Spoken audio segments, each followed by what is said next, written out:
I think it's time to defeat the dragon. I mean, I know I said I wanted to take this a bit slower, and it's only actually episode 2, but I said I wanted to take things slower, and for once I didn't defeat the dragon on the first episode. So, you know, I'm kind of happy with that. But if I'm being honest, not having elytra or shulker boxes is just kind of a bottleneck. I have big plans, and having the ability to travel around faster than a happy ghast while having access to shulker boxes will be infinitely faster. So, there is a bit of prep to do, most of which I've already done. I'm going to need a lot of gunpowder, and I think this will be enough, hopefully. I need quite a lot of arrows, and I mean, I have a stack here, that should be enough, honestly. I need some blaze rods, that should also be enough, and I need a lot more pearls, unfortunately. So I'm probably going to have to barter for those. Yeah, no. While this episode was planned around just defeating the dragon, obtaining elytra, and getting these achievements, I have something else planned. I want to talk to you. Don't get me wrong, I'm still going to defeat the dragon, and get my elytra, and get these achievements, but I think for this video, I'm going to almost entirely just voice over things. So let's get into it. Now, I've spent a good portion of my weekend just writing, you know, my feelings onto a page. As those of you who watched my last episode would know, I not so recently anymore got out of a 4-year-long relationship, but at the time of recording this, very recently lost someone else I am extremely close to. And I spent a lot of time reflecting on who I am and who I want to be, and who I thought I was. I did a lot of reflecting on emotions and how I feel surrounding certain emotions. Like, I was never raised to talk about my emotions, to tell people how I feel, to share how I feel, but that's what I'm trying to do here. And if this can help you in any sense, then perfect. Also, if I butcher anything, I'm sorry. I'm gonna I've got like an entire essay here, and I'm gonna try and do it in one take, so please forgive me if it's not perfect. People talk about love like it's loud, like it arrives with fireworks, big moments, clear signs. But the truth is, most of the time, love is quiet. It's the space someone used to sit in, it's the message you don't send, it's the pause before you realize you're alone again. And no one really prepares you to feel that part. We're taught how to love, movies show us how it starts, songs tell us how intense it feels, but no one explains what happens when it doesn't end cleanly, when there's no fights, no betrayal, no villain, just two people who didn't stop caring but couldn't stay the same. And that's the part that hurts the most. Not losing someone completely, but losing the version of them who chose you without hesitation.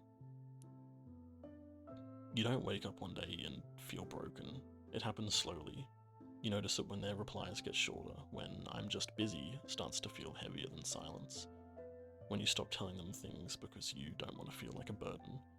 And the worst part is you start blaming yourself for wanting more, telling yourself, maybe I'm asking too much, maybe this is normal, maybe I just need to be patient. So you stay, not because you're weak, but because you remember how it felt when it was good. People don't talk enough about how memory can hurt, because your mind doesn't replay the bad moments. It replays the laughs, the comfort, the version of them that made you feel safe. And suddenly you're not missing a person, you're missing a feeling. There's a strange kind of loneliness that comes from being emotionally close to someone who is slowly pulling away. You're still talking, still connected, still hoping, but something is missing. And you can feel it even when you pretend you don't. That's when the questions start. Did I change? Did they? Was I not enough? Or just too much? And no matter how many times people say it's not your fault, your heart doesn't listen because your heart was there when they stopped choosing you. You don't hate them, and that's the problem.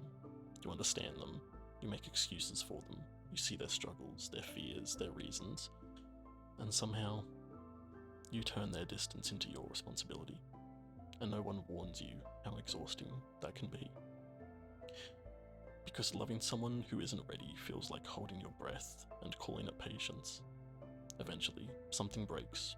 Not maybe dramatically, not all at once. It's quieter than that. You just stop checking your phone as much. You stop imagining futures that include them. You stop fighting for conversations that feel forced, and that's when you realize you didn't lose them. You lost yourself trying to keep them. There's grief in that, real grief, because you're not only mourning a person, you're mourning who you were when you believed the love was simple. People will tell you to move on. They'll say, plenty of people out there, plenty of fish in the sea. Time heals everything, you'll be fine. But healing isn't linear. Some days you'll feel strong, some days a song or a smell or a random memory puts you right back where you started. And that doesn't mean you're failing. It means you cared. There's nothing weak about caring deeply. What's dangerous is forgetting your worth while you do. One of the hardest lessons to learn is that love isn't proven by how much pain you can endure. Staying isn't always loyalty, and leaving isn't always giving up. Sometimes leaving is the first honest thing you can do for yourself. You don't need closure from someone who never fully showed up. You don't need answers from someone who avoided the questions. And you don't need permission to walk away from something that made you feel small. Here's something no one ever says: enough. If someone wants to be in your life, you won't have to beg for consistency. You won't have to guess where you stand. You won't have to lower your expectations just to keep them comfortable. Because love shouldn't feel like self-abandonment. And yes, being alone is scary, but being lonely with someone is worse. There's a quiet strength in choosing yourself. Not the loud, confident kind, but the kind that shows up when you finally admit this hurts, and that you deserve better than just surviving. Healing doesn't mean forgetting them. It means remembering yourself, your boundaries, your needs, your capacity to love without shrinking. And one day, you'll notice something strange. You'll think of them, and it won't hurt as much. Not because they meant less, but because you learned to mean more to yourself. You'll realize that what you lost wasn't the only love you'll ever know. It was just the one you taught yourself that you wanted. And when love finds you next time, not rushed, not forced, not uncertain, you'll recognize the difference. Because it won't feel confusing, it won't feel heavy, it'll feel calm. And until then, it's okay to sit with the quiet. It's okay to miss what was. It's okay to feel everything without rushing to replace it. Because you're not behind. You're just becoming someone who won't disappear for love again. Thank you all for watching, and I'll see you next time.